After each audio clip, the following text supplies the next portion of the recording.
traders, how are you all doing this evening or this morning, depending on where you are and when you're listening? I am the Option Addict from www.optionaddict.net, and I am here to bring forth another weekly watch list. Let's go ahead and get started.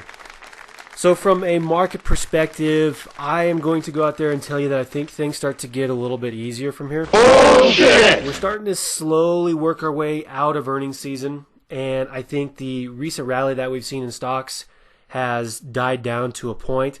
I think a lot of the trends are going to get easier. I think a lot of the swings that we've been looking to trade are going to get more productive as we go forward.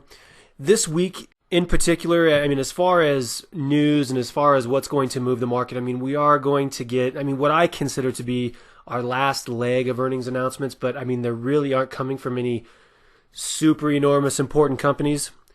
So you're going to have a lot of stocks that we followed here that have upcoming earnings announcements. I think those are going to be companies that aren't going to affect the entire group per se. But in the greater sense of this upcoming week, I think what's most important is Tuesday we're going to see the FOMC policy statement. And I don't think we're going to see any surprises there, so I wouldn't really plan on it. But like I said, I think the trades start to get a lot easier from here. For those of you that have been on the sidelines, I think you picked a pretty good time to do so. But I think from this week going forward, you're going to see a lot more evidence that things and trends are going to get a little bit easier. And so therefore, I would maybe start putting a couple of small trades out there. Again, small position size. Again, very, very diversified in your approach. But I would start gradually throwing a few contracts here or there, just to dip your toe back in, to get your feet wet, and to experience what the market's going to have to offer you here in the upcoming weeks. Now, the reason why I say it gets a lot easier is as I go through and I look at a lot of the setups out there, I'm finding things that are looking a lot better than what they have looked over the last few weeks. And based on the fact that I'm not expecting a tremendous amount of volatility like we've seen over here over the last few weeks, that, in my opinion, is why it's going to get easier. So let's go ahead and get started. I'm going to go ahead and throw out some dips, some rips, some breakouts, and some breakdowns for you. So here you go.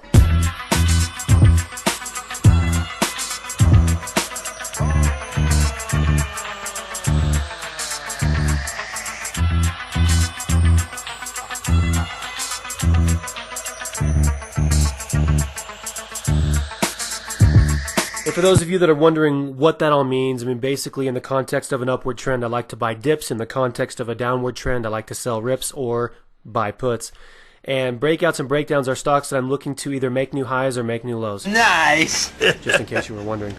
Now, as far as price patterns are concerned, I'm going to go ahead and throw out a few things at you. We're going to start with Alpha Natural Resources, ticker symbol ANR.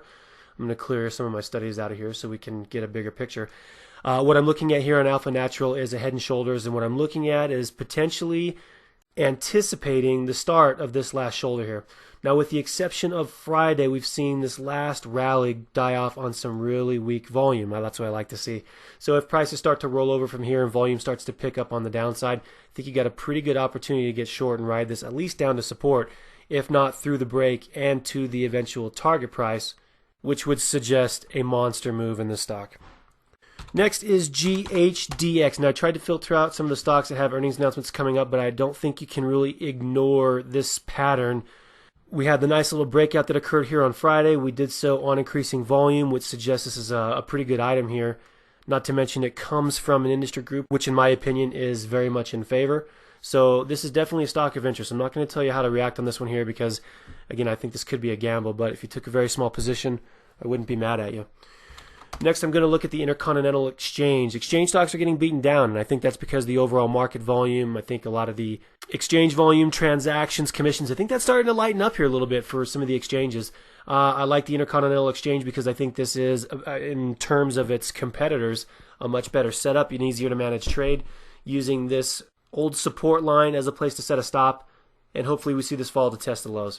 If you look at this from a much broader perspective, you zoom out on this chart, though, it looks even better. Now, also, I like water transports this week.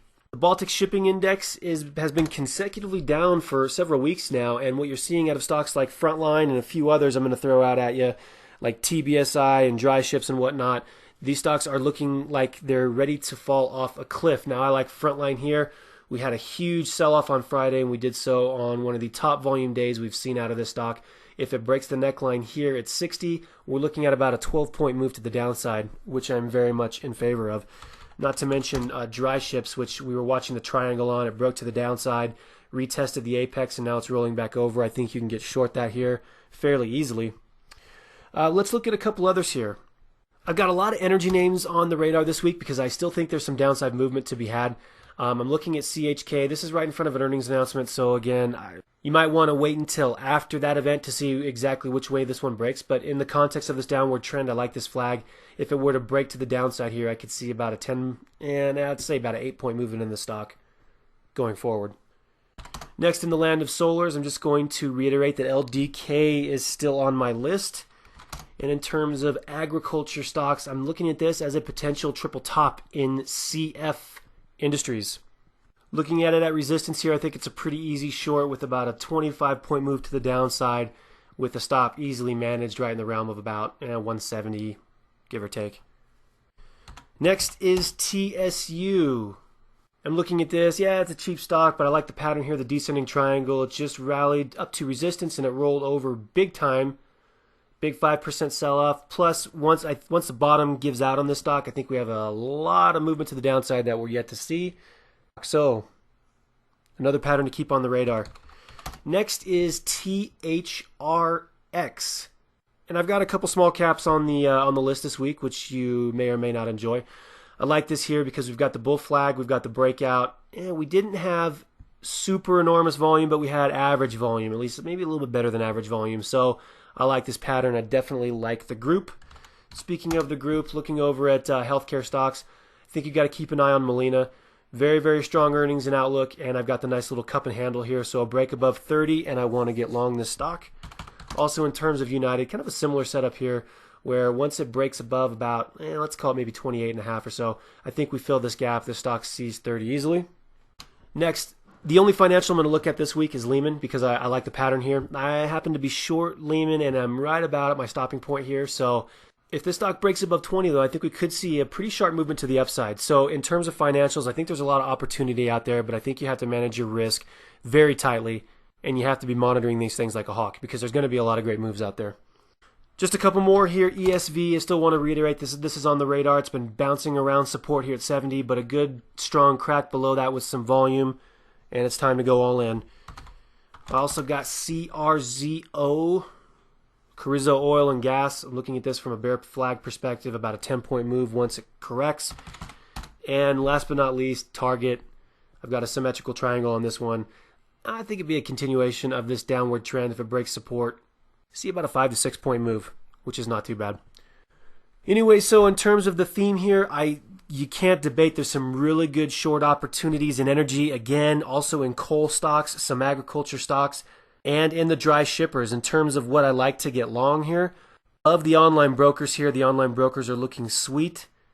I think that's because everybody's starting to get into the multi-commission option trades here, which are generating huge revenues.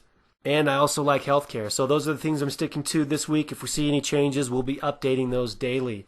So buckle up this week. I think we're going to see a lot easier tapes to trade in as we go forward. Keep an eye on the Fed announcement this Tuesday. We'll see what kind of verbiage they use in terms of how well the economy is holding up or is not.